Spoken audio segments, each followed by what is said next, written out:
Okay, good. So today topic will be on the most difficult question in the form 3.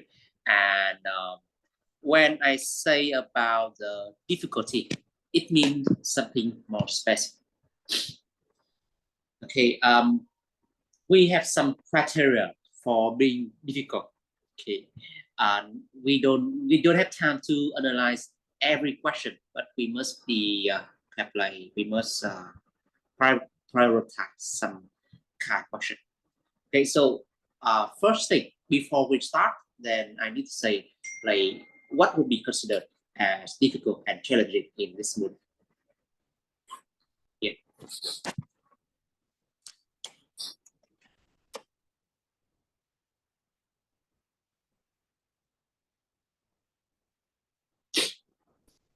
Okay, so for this event, then I will have you to analyze 8 questions in total. I prepared that already. And to qualify a question difficult or challenging, then I have 3 criteria. First, you may find little to no instruction from study guide.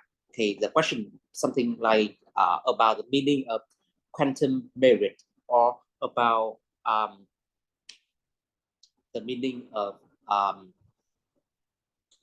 forgot that the meaning quantum merit and the meaning of caveat emptor, right? So they don't have any coverage in the study guide, and therefore I need to say about that, and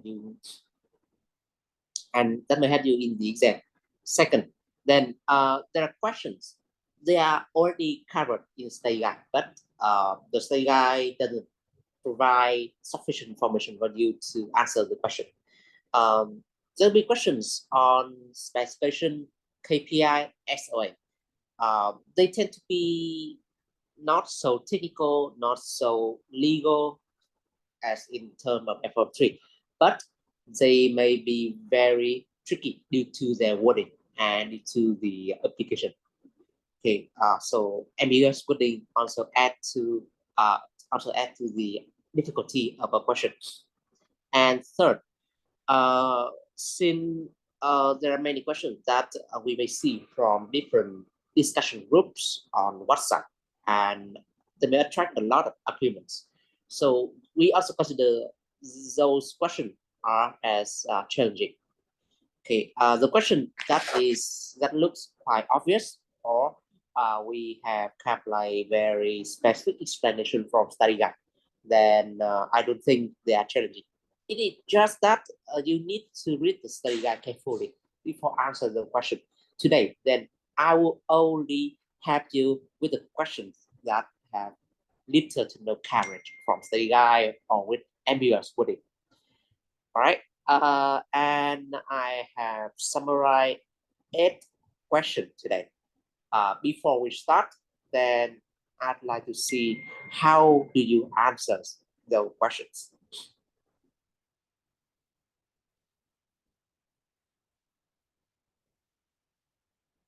Okay, let me run the quiz before we go into the details.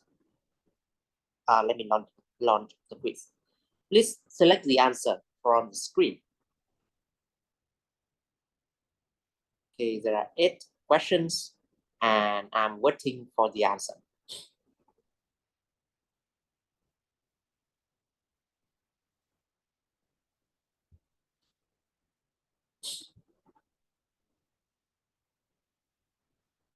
Okay, please answer the question from the screen.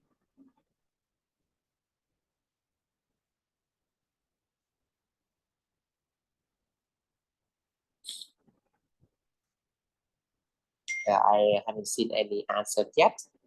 I want to see your answer before we go into the explanation and why I choose that answer.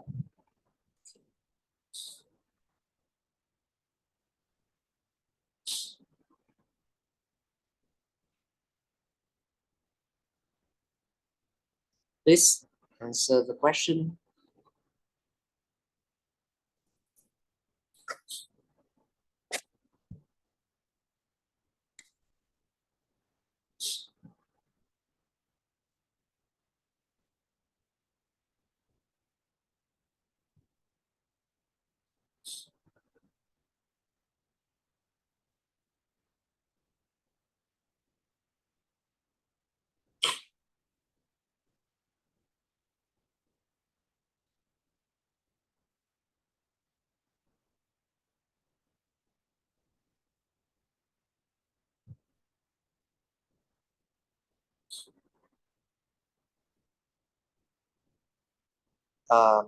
Is there any problem the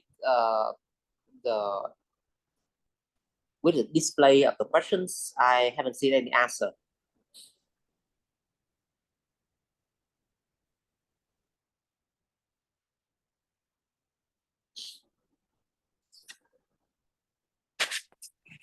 We cannot click on the quiz. No, you are co-host. You cannot click. Okay. But I want to ask participants.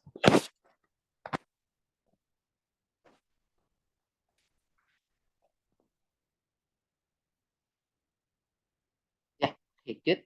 So I'll just wait for you to answer all of them.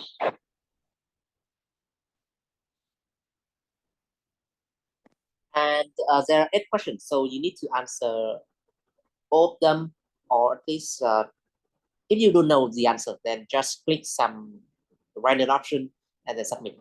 We will solve these questions later in this meeting.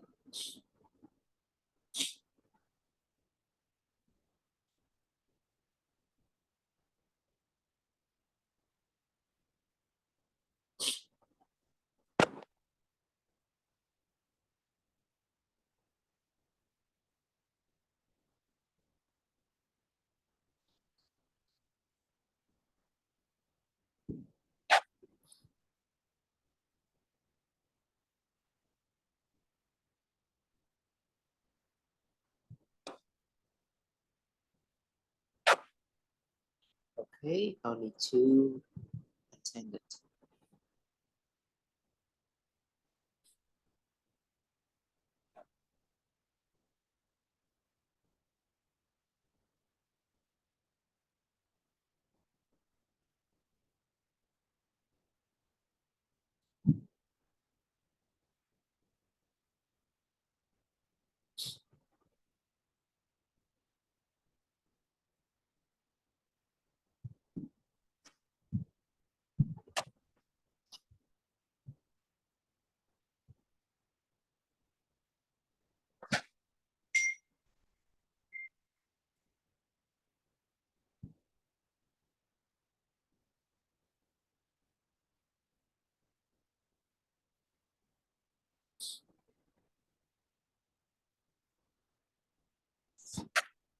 All right, I will let you to have 10 minutes to answer this question. And already 4 minutes have passed. Okay, and I only received 2 answers. Okay, maybe they look very confusing, and that's why we need to have this session where I address these questions. Okay, but I want to see your answer first.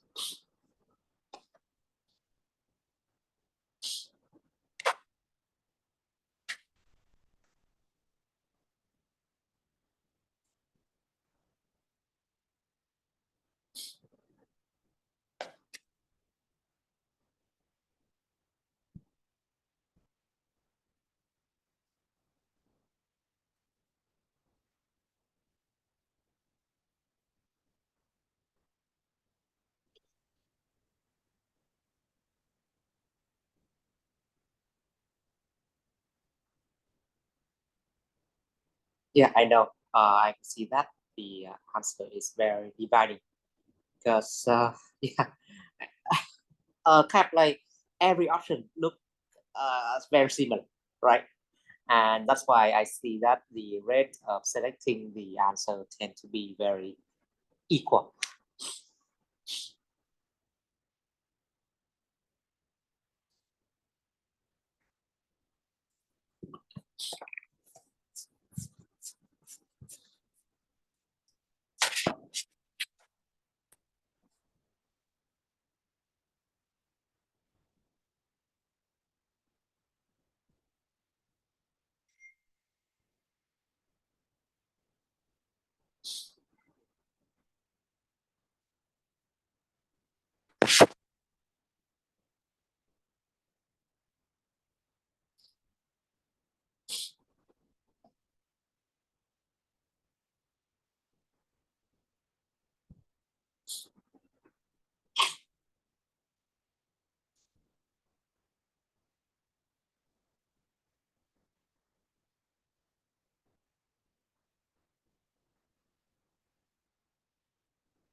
Okay, 5 seconds until I close the quiz.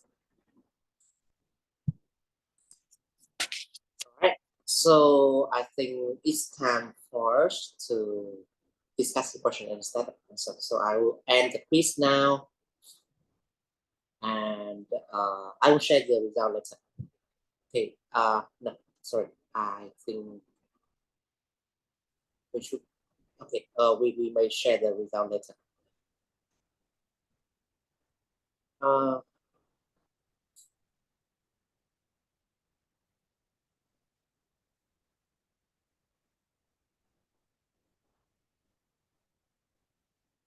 Okay, don't worry, I will come back to the result. So first, let's go to the question. The first question here about the remedies for misrepresentation. And although this one is well covered in study guide, they already talked about this, and they also explain what is misrepresentation, what are the types of misrepresentation, and the potential remedy for them. But in the answer, then at least I see that the options include something that are confusing. Okay, so first, contract involved. Second, rescission of contract, or contract will be rescinded. Third, injunction. And fourth, damages. The problem is, okay, so void contract and rescinded contract may sound very similar and they may point to the same thing. However, then only one of them is correct. And the third option, injunction. Okay, it is kind of like a legal term, describe some equitable measure, some kind of like the court order require a party not to do a particular thing, and that is injunction. Like it's kind of like in the divorce, then in a divorce, then maybe the husband who may have committed the domestic violence act may not get too close to his wife, ex-wife, and children. Okay, because that would be very dangerous for them. So that kind of order is known as non-contact. In commercial, then there could be kind of like some court order prevent a party to initiate the litigation against the other party, okay, in other country. Okay, that is also known as the trial injunction. So injunction is an order to prevent a party to do something against the other party. Okay, so that is the order for not to do something. Okay, and with misrepresentation, then injunction is not a remedy. Okay, it is not a remedy. Instead, then the correct answer here in would 2 and 4. Okay, rescission of contract and damages. So the thing is, many students may not know the difference between the void contract and rescinded contract. What is the difference here? Okay, let me explain. Although you know that maybe void contract and rational contract may lead to the same result where we don't have contract at all, but they are technically different, and also the legal consequences of these things are also different. Void contract means that there's no contract at all in this transaction, and the contract here, or actually the agreement in question here, has some kind of defect. They may have some illegal terms, like they commit some crime against law, or they may lack the formality. For example, in UK, then the contract for sale land must be made in written. So any contract, any agreement, any oral agreement about sale land will be considered as lacking the formality and also void. Okay, and it is not binding to the party. It is not legally binding to the parties. And there are other cases of void contract that is common mistake, and that is decided by some case law in UK. Okay, let's talk about this a bit. We are taking CIPS exam, and CIPS is a UK-based organization, and therefore in the exam, and particularly about contract law, then they use UK law, okay, English law, English contract law. So you may see that they're quite foreign, because actually then it is some cap law from UK, not from your country. So it may be kind of like some kind of discrimination, but it requires for us to finish level 4, so we need to do it anyway. So every content and every legal principles I discussed today will be only from UK and not from other countries. Sorry for that. Yeah, let's come back to the lesson. You see, void contract means there's no contract at all. Okay, from the initial moment, no contract, no obligations, nothing, void. But rescission is different. Rescission means there is already an enforceable contract. There is already an enforceable contract, but this contract has some defects during the formation, like there are some kind of misunderstanding or some kind of fraud during the formation of the contract. And then due to that, it is fair for the court to rescind the contract. It means they may nullify the effect of the contract. They may nullify the legal effect of the contract. Okay, so the difference here is that first, void contract is capitalized as status, like there's no contract even at the initial moment, even at the conclusion of that agreement, but there's no contract, no obligation, no binding. With rescission, there was already a contract, but that contract has some defects. It has some defects, so that it is fair for the innocent party to have that contract terminated, not just terminated, but nullified. Okay, the contract must be deemed as never existed.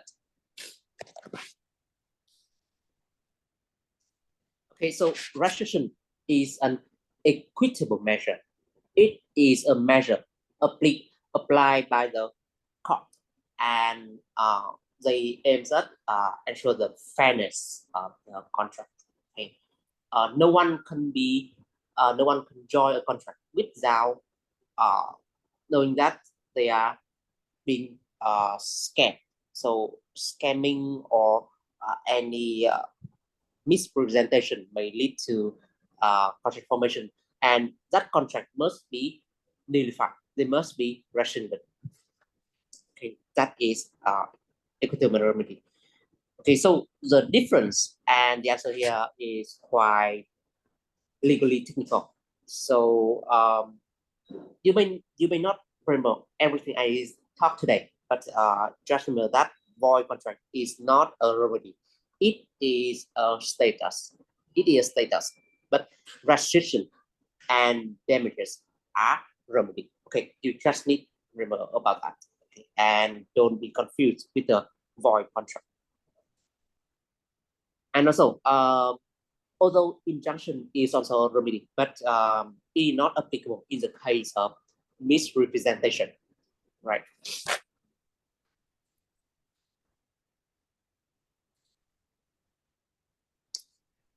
Second question. This is a question about information for drafting a specification. And when you say that, there is a significant part of L4M3 about specification. Although it may sound lame, but still necessary. So what can be the sources information for writing a specification? I believe that the answer here may include number one, incumbent supplier or the current supplier. Number three, alternative suppliers, and number four, measurement information. From the study guide, you may see that they may say some sources, some shortcut to the specification may include something like first, the suppliers, second, some standards, third, the brand. Okay, so we may use those sources information for writing the specification. So by default, then number one and number three are correct. Okay, so what does it mean by number four? Measurement information. I think that by the way it is wording here, measurement information means the standards, complete standard is the requirements, everything that we may see from our computer, from the database, from the requisition, they are measurement information. So that could be a source of information for writing specification. Then the answer here would be 1, 3, and 4. Okay, let's see how many people are correct. Number one, then about 12 out of 19 participants are correct. Number two, then okay, 1, 2, and 4. So only 2 out of 19 are correct. Wow. All right. Sorry, I marked correct. I marked incorrect. Must be number 1, 3, and 4. Okay, I marked the correct answer wrong. So 9 out of 19. 9 out of 19 participants are correct. Okay, 1, 3, and 4. Number 1, number 3, and number 4. Okay. In this result, then I mark the correct answer wrong. Sorry for that. That's some kind of wrong click. Let's move on to the next question. Question number 3. Okay, pretty long scenario, quite a lot of time to read it. So we are working at procurement office, the college from another department would like to procure some electronical equipment, and they specify a branded version. And you may find other acceptable alternatives. You're keen to ensure that the product present the best value. So what is your consideration?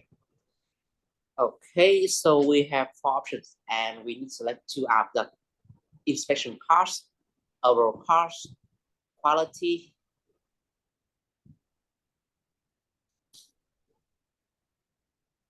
and the validity of quotation.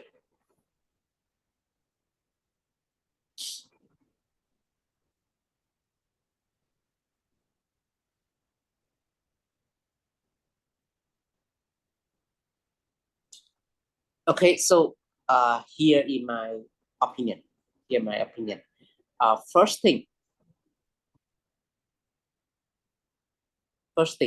then we are considering about the best value, whether the option is the best value. So we need to consider about the cost and the quality, right? About the cost and the quality. And among the 4 options, then there are 2 options about the cost and 1 option about the quality. By default, then option about quality is correct, right?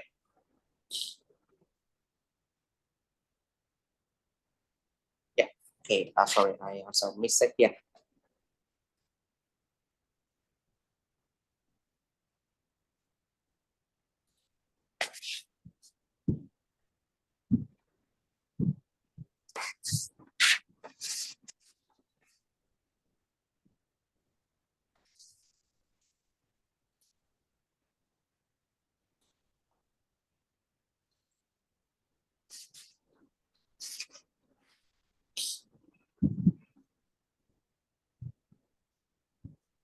Okay. Let's continue. You know that we want to ensure that the preferred product represent best value. Best value means the best combination of cost and the quality. So there must be one answer include the cost and the other answer include the quality. Include the quality. And of course, since we need to consider about the quality, then option number 3 is correct, right? So among the 4 options here, A, B, C, and D, then only D has what? Only C and D has number 3. Okay, next, then let's consider about the other one. Okay, whether for the validity or the one inspection cost are correct. So as I said, then we consider about the quality and the cost. Therefore, number 1 is correct. Okay, so that's the way that you may answer the question. However, then I think that the okay, let me check. Let me check the original question.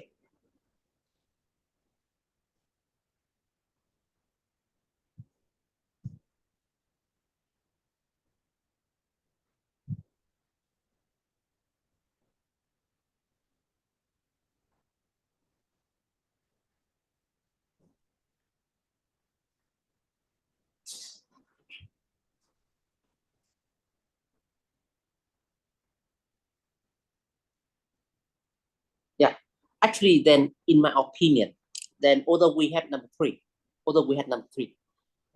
and then if I can choose freely without looking at the combination here, then I'll choose number 2 and number 3. Okay, because over cost of the purchase means the over cost of the purchase. If we select the branded product and if we select the alternative product, but there's none of that from the option I see from the from discussion group from the paper question paper. So I still need to resort to the next best question. Okay, 1 and 3. In my opinion, then it should be 2 and 3, but there's no such question. So I resort to 1 and 3. Okay, with this question, I agree that it is very confusing at first. But you may rely your answer on the scenario here. Let's focus on the word here. Keen to ensure that their preferred product represents best value. Okay, so best value include cost and quality. Must be the quality. Furthermore, then the branded product here double the cost of the alternative option. So what there must be something that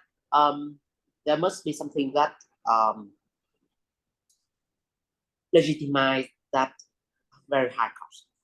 I think that we must consider quality, whether the quality was the cost double, was the very high cost like that. Okay, and second about the cost. So 1 and 3.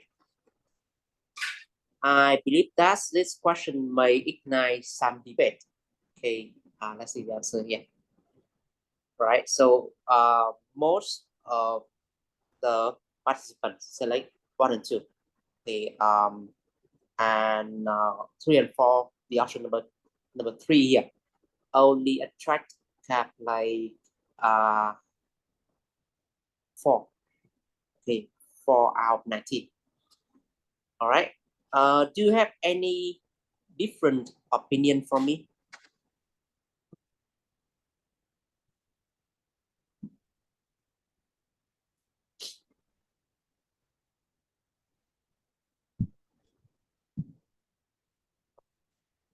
Yeah. Alan, right. I also agree with you. Should be 2 and 3, but in the options, then we don't have that. We don't have that combination. So we resort to the next best. Actually, okay. I actually prefer 2 and 3. After all. All right.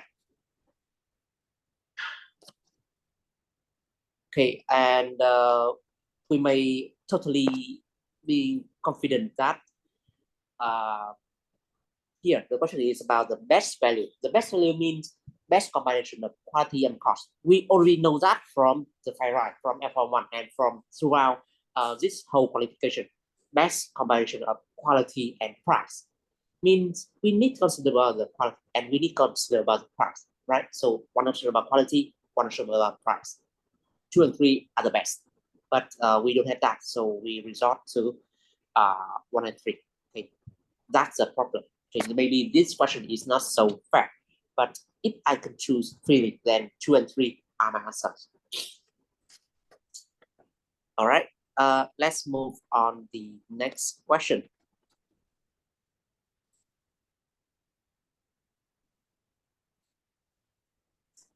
Okay, so this is a question about SLA. So I need to take a couple of my throat is very dry now.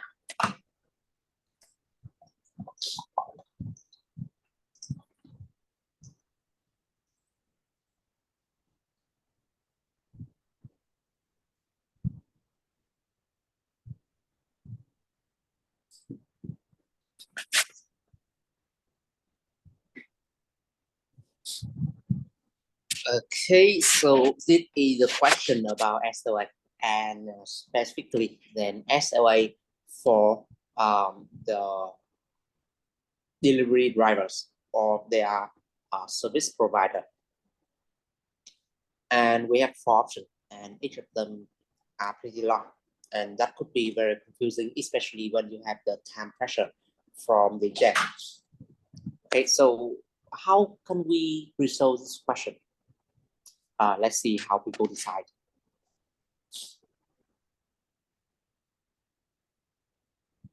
Okay, most of the answer select number 1, answer A, the geographic area covered by the subcontractor. And the second most one is the total completed deliveries each month.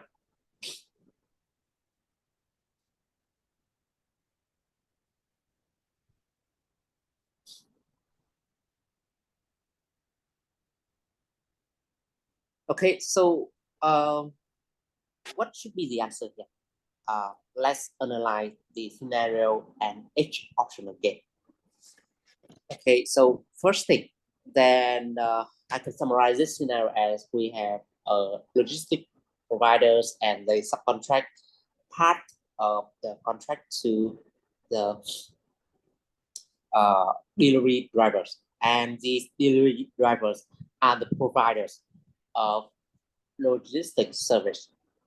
Okay, so with SLA, then of course, one part of SLA must be about the definition of service. So how do we do that? Unfortunately, then L4M3 study guide doesn't provide any information about how we can define the service. But fortunately, then you may find this information from FM2 on part 3.1 and specifically page 133, sorry, 123 about the Starburst model. In this model, then at the center, then we have the service, and then around service, we have different questions about how about the requirements of that service. Ask a question like what the provider need to do, where they need to do that, who will do that, how do they do that, when they should do that, and why should they do that. Okay, so the service exclusion can be divided into the information using those questions and apply to our service, apply to us to our scenario here. Then option A is about where the service is provided, right? Okay, so they cover a part of service definition. The option B, percentage of company policies adhered to. Then, although they may look like, they look, this one looks like more about a KPI, rather than an SOA. Percentage of company policies adhered to, like how much or how many of company policy do the delivery drivers adhere to. So have like a KPI, KPI title, and that will be about what will be measured rather than the service definition. Okay, this one is a KPI. Option C, total number of completed deliveries each month. Total number of completed deliveries each month. Okay, the total number of completed delivery. What does it mean?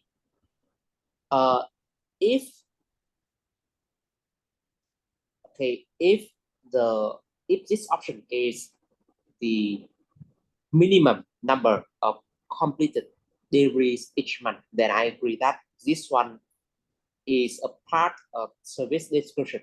Okay, we may require that how many times the delivery drivers need to perform their task. How many times? Okay, they need to perform, right? That is the target, and absolutely, that is a part of SOA. But this one is the total number of completed deliveries. It means the how many they have done last month, or how many they have done so far this month. Okay, it is about the actual result, and not a part of SOA. SOA is about define the service, about define the target, and define the remedy for reaching the target or not reaching the target, right? So actual performance, it is not a part. It is a part of performance review, not a part of SOA. SOA is made before we undertake the performance. And option D, the same as option C, actual percentage. Actually, it is actual performance and not SOA. They are actual performance. All right, so after eliminating all other options, then only A stand out. And it is a part of the service definition about where the service needs to be undertaken. Okay, I did that. This one also ignite the debate as well. Do you have any other explanation for this question? I think that if you look at it at first, then it should be very confusing. It must be very confusing. I also felt that it was very confusing at first. Okay. Do you have any other explanation for this one?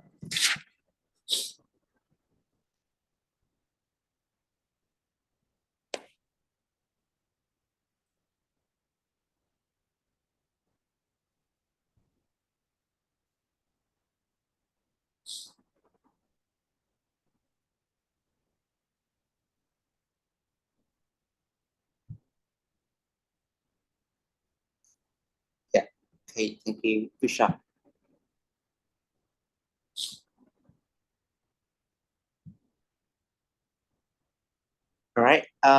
let's move on with the next question. Let's move on with the next question. The meaning of quantum merit, the meaning of caveat emptor, and the meaning of ultra vires. Okay, so they are all Latin phrases about legal principles. They are all Latin phrases about legal principles, and they have the meaning. Caveat emptor means let the buyer beware of what. It means that the buyer is responsible for examining the goods before the purchase, and this principle is also highlighted in the Sale of Goods Act, UK Sale of Goods Act, and that act is about the principle for the sale of goods, and this principle is highlighted where in the case that the seller is not professional merchant. The seller is just some kind of like someone who have the backyard sale, someone who has a backyard sale. They sell off some of their used stuff, okay, from their home, and the buyer is totally responsible for examining the goods, okay, and to the case of amateur seller, then they are not responsible for any damages. Sorry, not responsible for any effects that the buyer may find from the goods because they are not professional. And however, caveat emptor is not applicable where we have the case that we have the professional seller who is kind of like a manufacturer, for example. Then since they are manufacturer, they are professional, they must know what they are doing, and then they must ensure that the goods meet minimum standard. Okay, the good is fit for purpose. Okay, so caveat emptor is a kind of like a flexible principle, and it is applicable depending on the situation. On other hand, then we have the word quantum merit. Originally, then it means as much as he earns, and it means the compensation. Okay,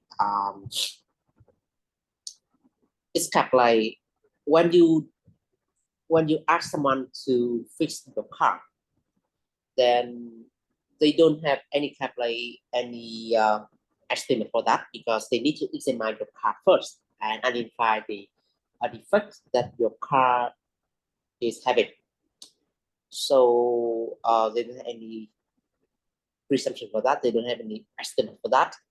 And if they fix the car in good faith and they complete the task successfully, then you need to pay them a fair amount.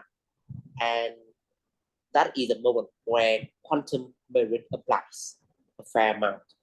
Okay, like every part that the person fix the car as insert to your car.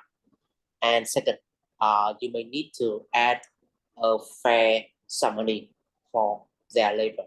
Okay, how many hours they have worked on the car, and you need to pay all that with a fair amount.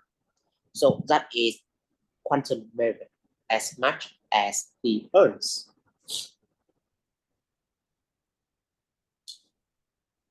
Okay, let's see how people answer this question. In the quiz, then I made it as a poll, as a matching question. So quantum merit, yeah, most of you are correct. 10% select it is about compensation. 10 out of 19. With caveat emptor, then 11 out of 19 select that led by beware. That's correct. And ultra virus. The word ultra virus is also mentioned in the study guide. It's the part about the capacity of contract formation. And here, then 11 select that. Okay, good. So a majority are correct. Okay, a majority are correct. All right. Next question. This one is really, really difficult. Exclusion of liability is restricted by statute for which of the following? So we choose that apply.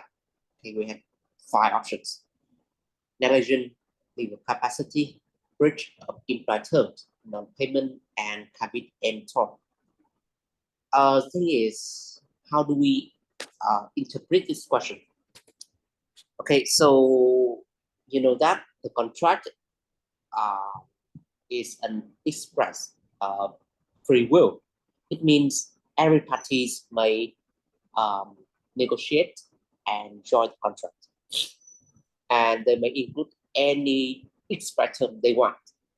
However, then there are some circumstances where the contract is unfair.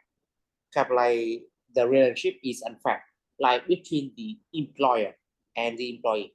The employer is often more powerful. They tend to be big corporation. They tend to have market power, and the employee tend to be individual. They tend to be weaker. Okay, that kind of relationship is unfair. Or another example is the relationship between manufacturer and the consumer. Consumer tend to be uninformed individual, while the manufacturers are the professional in their field, in their industry, and they know more than the consumer. First of all, Coca-Cola absolutely know what they include in their soft drink, but the consumer don't know. And especially there are a lot of consumers who are not chemists, who are not doctor or biologists. Okay, they are not aware of the health effect of the ingredients in the Coca-Cola, in the Coke. Okay, so they are uninformed. They don't know about the product. So basically, this kind of relationship is unfair, where one party knows more than the other. Not to mention that one party may have more financial resources. They may hire better lawyer. They may have like in many countries they may bribe the authority. So they have immensely more power than the other party. So in that case, then we need to some way that put the weaker party into better position. And most countries in the world have some kind of Consumer Protection Act or some kind of consumer protection legislation. And that kind of legislation may provide some protection against the stronger party in the contract. And in UK, then we have 2 statutes about this. One is the Unfair Contract Act, Unfair Contract Terms Act, and the other is Consumer Protection Act. Okay, within Unfair Contract Terms Act, then they define that there are some kind of implied, tell me some kind of express terms would be ineffective if they violate the terms of the act. Okay, the sections of the act. Okay, let's look at the details. Under this Unfair Contract Terms Act, then the following terms will be ineffective prima facie. Prima facie by means by default. Any term about the exclusion or the limitation of liability arising from negligence that caused the death or injuries would be ineffective. Okay, imagine this case, we have some kind of like ladder manufacturer, and we have a worker, workman. The workman may need to purchase the ladder for his work. He needs to do the job on the roof, so he needs the ladder. And at the time of conclusion, then the ladder manufacturer say that they will not be responsible for any death or injuries that their customers suffer from using their product. Okay, that kind of term would be ineffective. They would not be applied because that is absolutely unfair. The manufacturer must know and they must ensure that their product is safe for consumption. The ladder is sufficiently safe for the work. The food must be safe for consumption. Okay, the clothes must be safe for the skin. And the exclusion of the liability from that duty is not applicable. It is ineffective. Okay, so the keyword here is negligence. Exclusion of liability is not applicable where they are negligent and cause some kind of injury or death. They are absolutely responsible for the negligence and they need to pay the compensation no matter how they negotiate the contract. Okay, this is an implied term.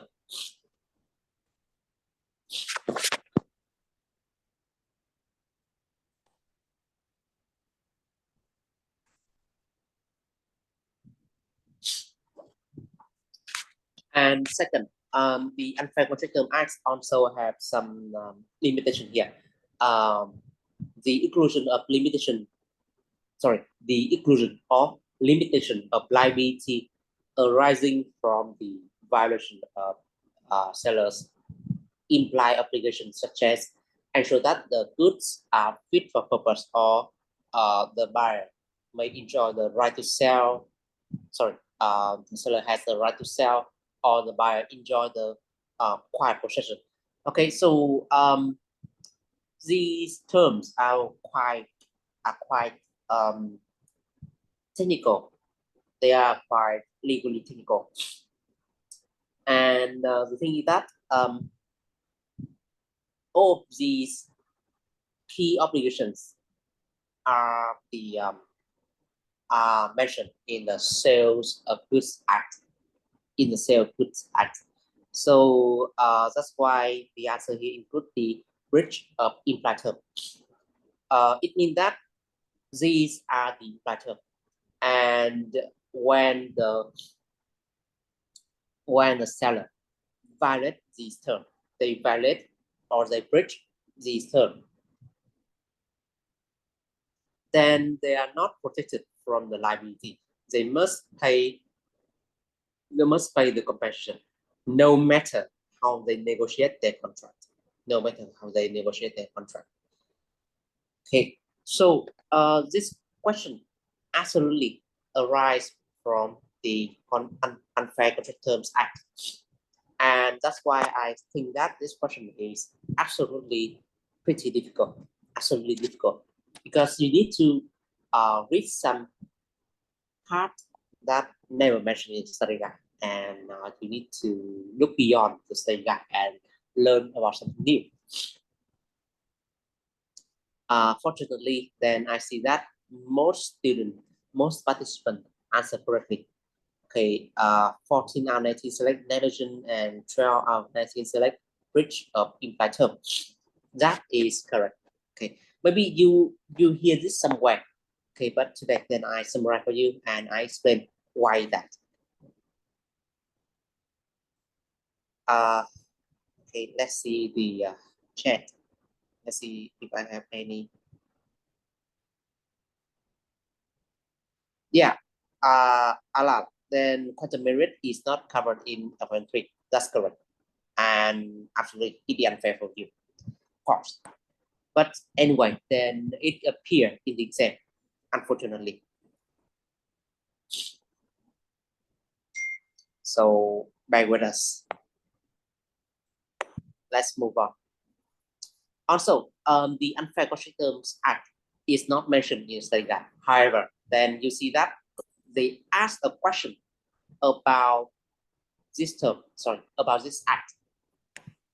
So, okay, we have this one.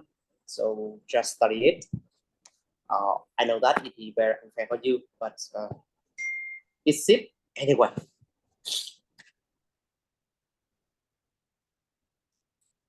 Next question. It is a scenario. Dunlop supply ties to garage limited agree in the contract, and it will pay $50 per tie sold in bridge, and it subsequently sold the tie below the list price and commit a purchase. And what is the $50 per tie example? Sometimes it is very uncreative.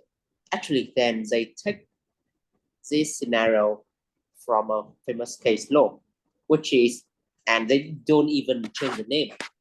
The case law is Dunlop versus New Garage. So you see that they remain the name of the party here, Dunlop and Garage. Okay, I may access the page here.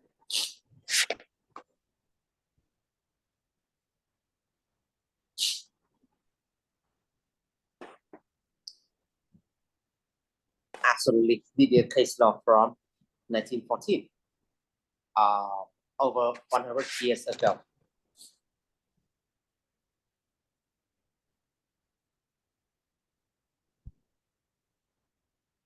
So you see that Dunlop sued with tie retailer New Garage for breaching an agreement not to resell Dunlop ties at a price lower than listed in the contract. And New Garage would need to pay £5 per tie by the way of liquidated damages and not as penalty. Okay, and the judge held £5 sum was liquidated damages and enforceable. And the final ruling here.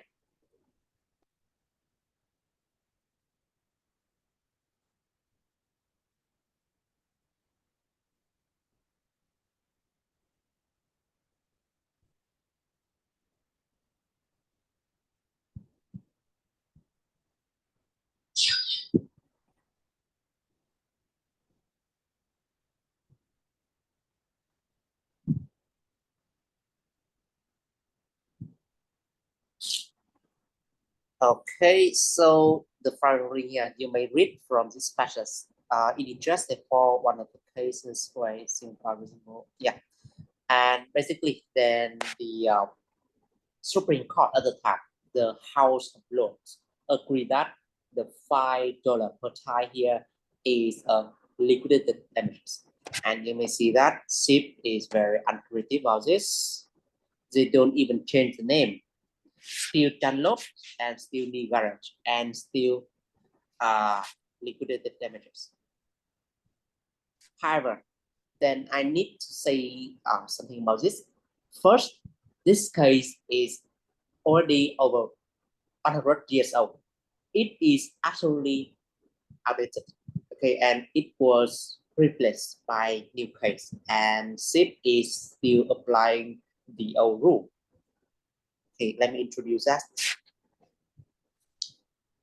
Before 2015, then the liquidated damages is liquidated damages clause was enforceable, and penalty is not enforceable. Okay, and the rule for liquidated damages and penalty was set in the case Dunlop v. New Garage. However, then there was a new case law in 2015 by the UK Supreme Court, which is the Cavendish v. Talat. Sorry, Cavendish v. Magnexi. And this case that both liquidated damages clause and penalty clause are enforceable, although they may serve different purposes.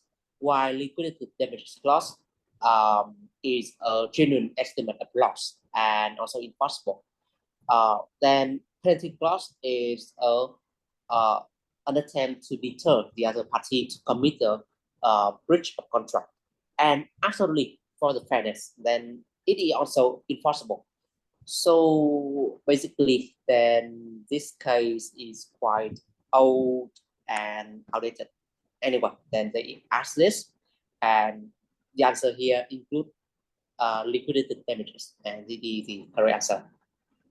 I believe that most students answer this as well.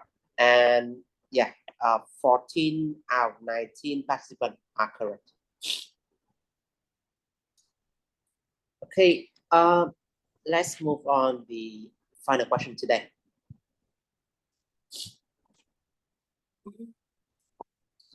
We have a scenario about the installation and maintenance of car park barriers and related equipment, and which pricing arrangement would be appropriate here. Okay, we have cost plus, pricing schedule, cost reimbursement, and fixed price. So which one is correct? And let me see the result. Okay, so most participants today select pricing schedule, and that is 8 out of 19, following by the cost reimbursement. Okay, first thing, I need to say that cost plus and cost reimbursement are the same. They are just different ways to say about one phenomenon. Okay, with cost plus or cost reimbursement, then we pay the supplier equal to the actual cost plus some kind of markup. With pricing schedule, it means we have a schedule, we have a list of items and the unit price in the contract. With fixed price, then we define the total number of payment in the contract. And for this case, then which one is better? Cost plus and cost reimbursement are the same, so they couldn't be the correct answer here. It is already implied by the assessor here. So we have two options remain: pricing schedule or fixed price. Which one is correct? And you see that the thing is, for this contract, then we have some provision of spare parts to support maintenance provision for an ongoing period. So for this kind of contract, then it is pretty hard to predict the change, or it is pretty hard to predict the rate of use in the future and the rate of use in maintenance.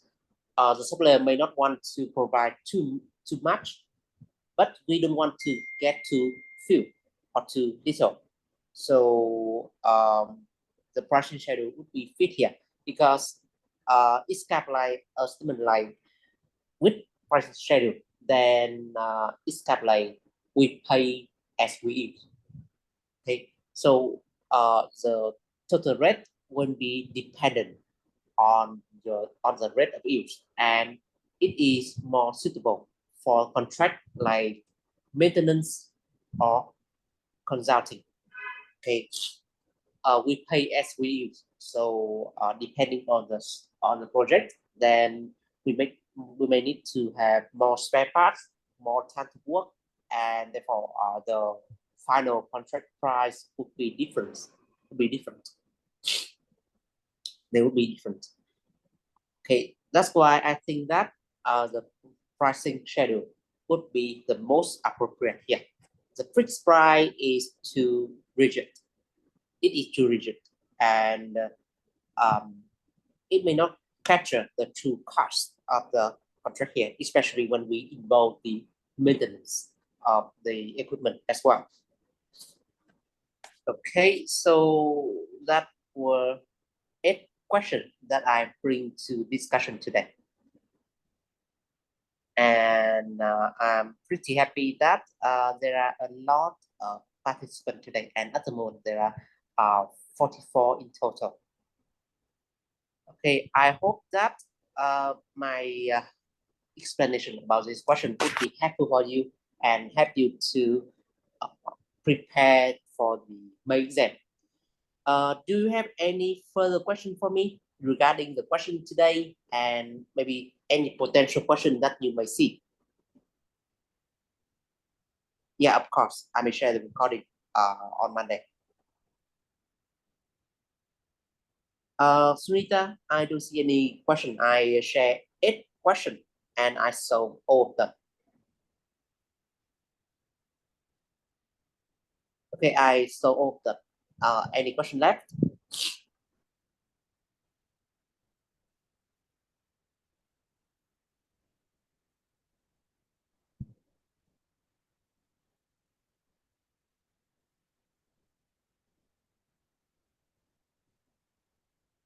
Okay.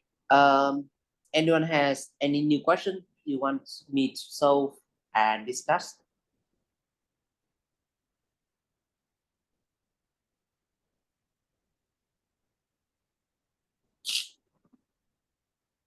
Visha, then you may contact us from on email and on WhatsApp. Here is our detail. Our WhatsApp number and our email. You may take note of this, or you may take a screenshot and contact us later.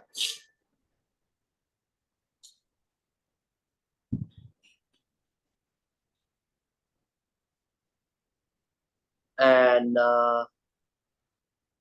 Leluksha, do you have any extra note which is apart from L4M3 syllabus? Yeah, I have some slide for this, and if you want, then today, then I already summarize every part that is not from L4M3, but out of L4M3, and I think that I will share this slide to you. Don't worry. Okay, and I already try to summarize everything that I know, and not from the study guide, but also from other part of knowledge as well. Okay, so you will get this slide. Today I spent a very considerable time about to prepare the slide. I prepared the question and also very specific explanation here, and I will share it with you.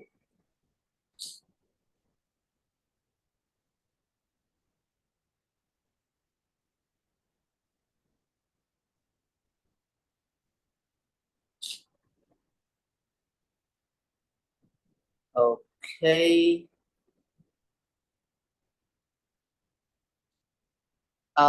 Edit. Yeah, I see Edit sent a question. I hope that you may see it from my screen. General principle relating particulars and other punishment. Right.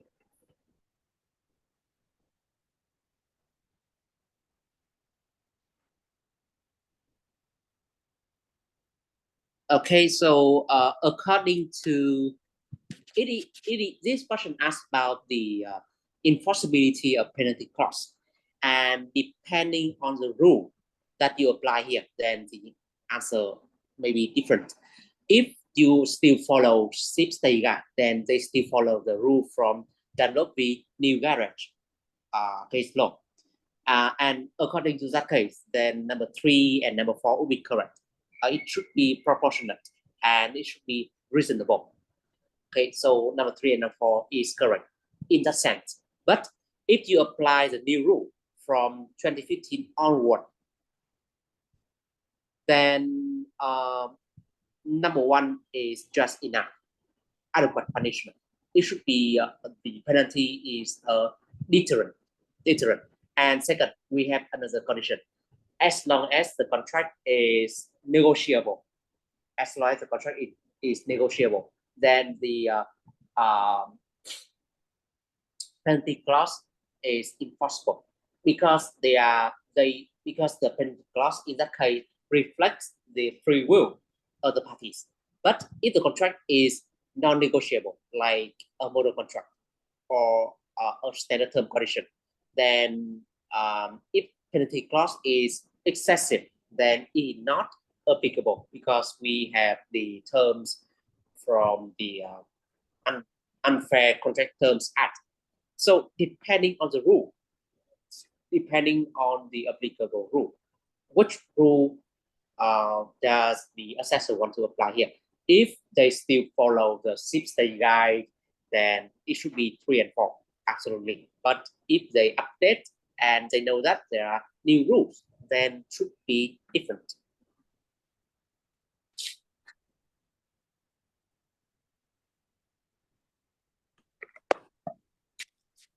Alan, okay, I also feel confused as well. Only actually, then I need to say that I have a bachelor degree in law, so that's why I may read the case law. I know where to read it, and I can summarize it as well. But for most students, then you you don't have the time or you don't know how to do that. So you may rely totally on study guide. And from study guide, I may see that SIP is still applying the old rule, the rule from Dunlop v. New Garage. So in according to that rule, then only liquidated damages clause is enforceable, and to be enforceable, then that kind of clause needs to be a genuine estimate of loss, and yeah, it should be a genuine estimate of loss. Okay, that is a condition here.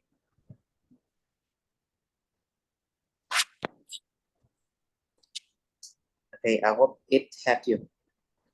So I can say that at the moment, SIP still applies the old rule, although the new rule it was already established 9 years ago, pretty long time, but they don't update.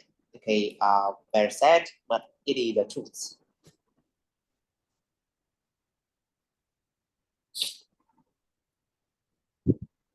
All right. Any further question?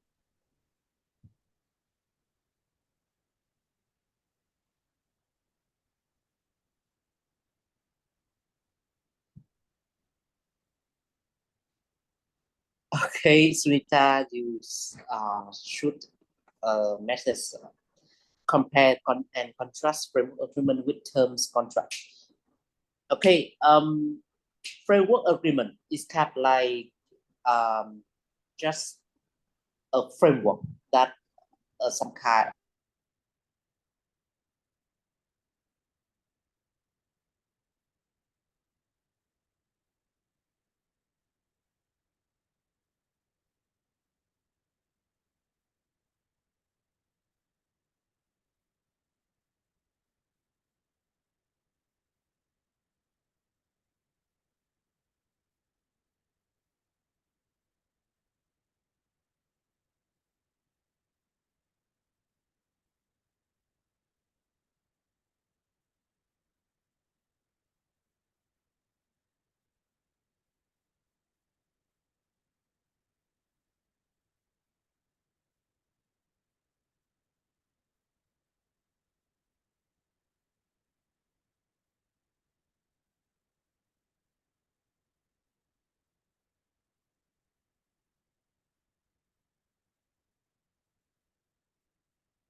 Sorry, my Zoom has some problem, and it's just closed without it just closed without any reason.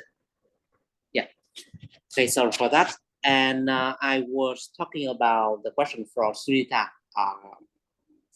Sunita asked about the difference between framework agreement and term contract. And my answer is that framework agreement is some kind of shortcut. Okay, we don't know when we want the thing, and we just contract some suppliers.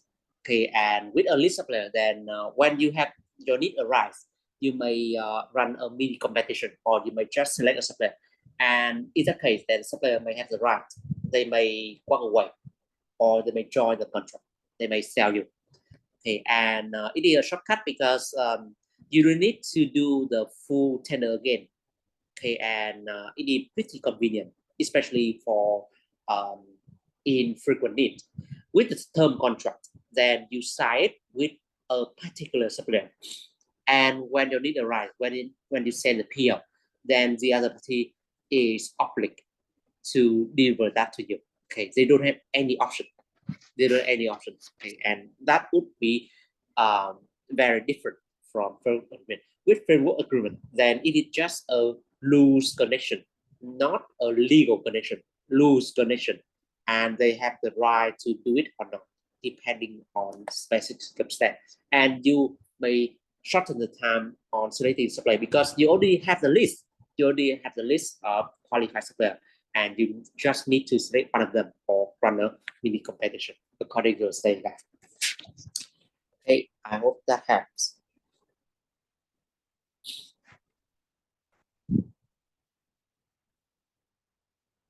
All right.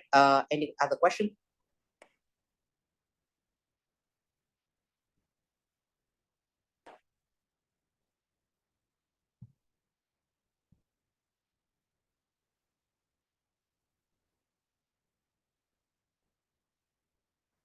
Okay, good. So please support us.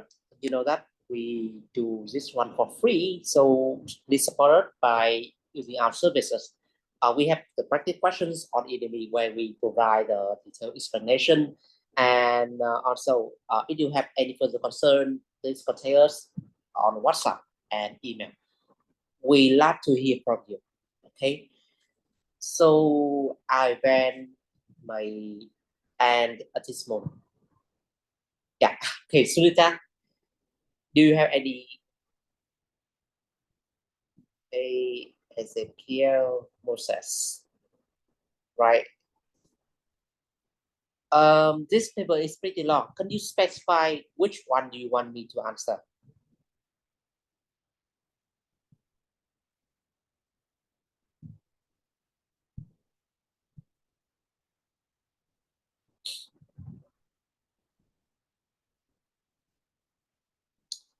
Okay, Sunita, I need to say that you are a very curious person.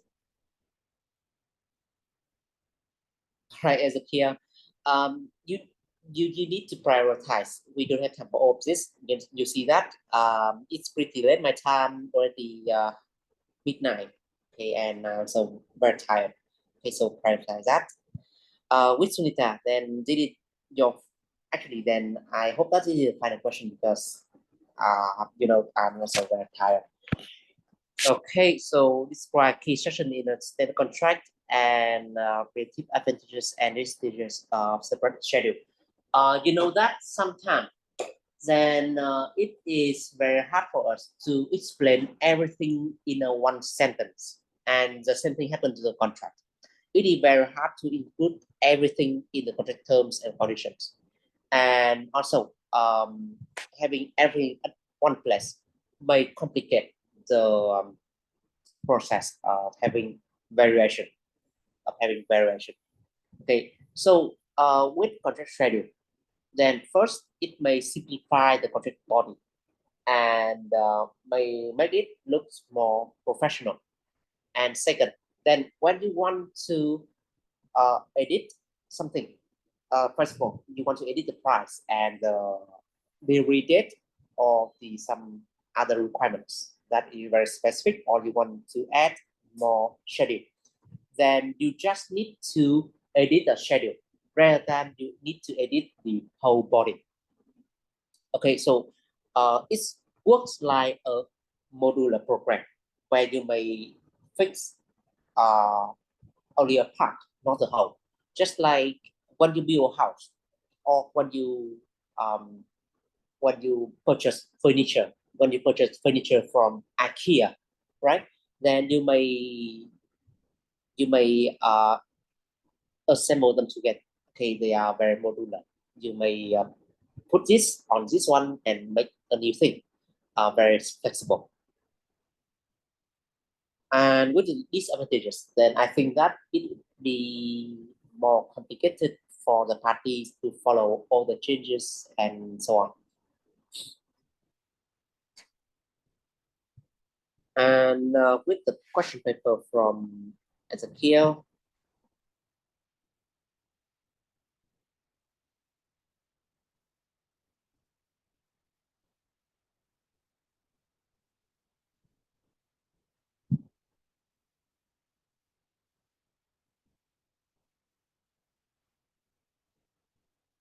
okay, here set the schedule in contract. I think that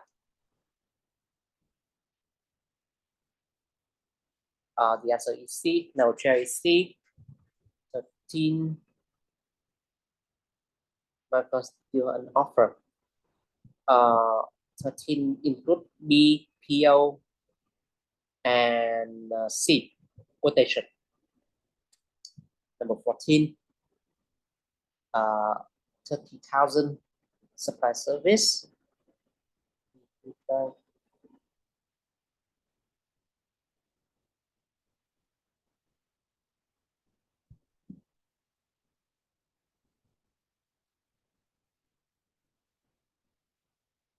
Number 14B, it is actually a new offer because the old offer and counter offer was refused and they were terminated. So must be a new offer. B. 15.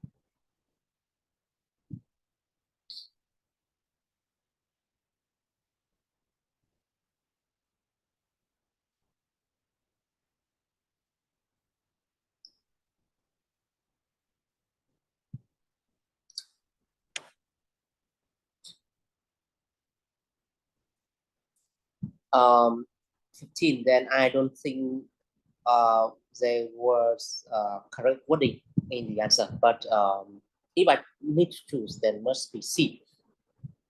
Actually, then CIG still leave the room for the party to select. And if the seller and buyer are from the contracting parties, are from the members, treaty member, then by default, then CIG applies. But it still leave room for the parties to select their own legal rules. So by default, then they must be applied. But they can be, but that can be replaced by the express term.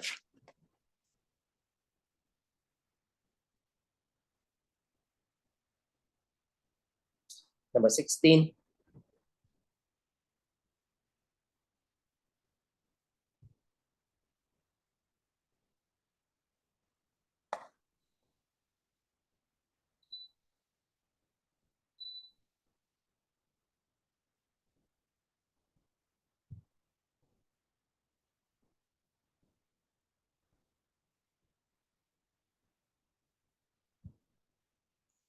I think that with the jobs are small, then a framework agreement and with cooperator would be the best. We may set the time and spread the work equally among the provider. Okay, so I don't want to, yeah. All right, so I think that we may end here, and I expect to see you again in other event. Thank you very much, and goodbye.